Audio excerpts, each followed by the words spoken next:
उस मट्टी के बारे में तेरा ये नजरिया है। फरमाते हैं कि उस मट्टी को तो खाक शफा कहना चाहिए, आंखों का सुरमा बनाना चाहिए। जिस मट्टी के ऊपर मेरे मुस्तफ़ा के कदमैन शरीफैन लगे हों, ज़रा सोचिए वो मट्टी कैसी मट्टी होगी। जिस मट्टी के साथ मेरे मुस्तफ़ा के कदम लगे तो अल्लाह ने उस शहर के भी कस्में उठाना शुरू कर दी गए। हज़रत इमाम मालिक रज़ियल्लाहु तआला अन्हु की बात करें, आप जब भी मदीना शरीफ गए ना, सवारी पर सवार नहीं हुए। आपसे पूछा गया, इमाम मालिक आप वक़्त के इमाम गए, जो भी यहाँ पर आता है हुजूर के दरबार का दीदार करने के लिए, हुजूर के गुंबद खजरा का दीदार करने के लिए, हुजूर की दरबार में दुरूद व सलाम पेश करने के लिए, तो अपनी सवारी पर जहाँ पे मौका मिलता है सवार हो जाता है। लेकिन आप सवारी पर सवार क्यों नहीं होते?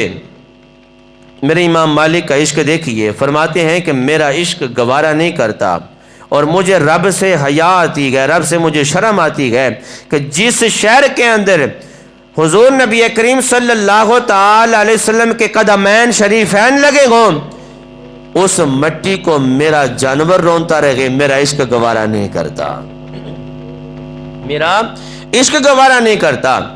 एक मर्तबा किसी बंदे ने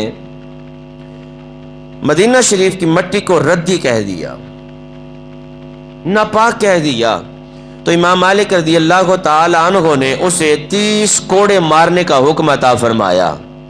फरमाते हैं कि उस मट्टी को तूने रद्दी कहा, उस मट्टी को तूने नापाक कहा, जिस मट्टी के ऊपर मुस्तफ़ा चलते रह गए और जिस सरजमीन के अंदर हुजूर नबी करीम सल्लल्लाहु ताला अलैहि वसल्लम मदफून गए, उस मट्टी के बारे में तेरा ये नजरिया है।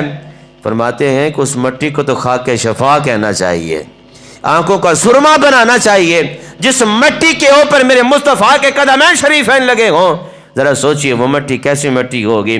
जिस मट्टी के साथ मेरे मुस्तफ़ा के कदम लगे तो अल्लाह ने उस शहर के भी कस्में उठाना शुरू कर दी गए। ला उक़सिमु बिहाज़ल बलद व अंत हिल्लुम बिहाज़ल बलद।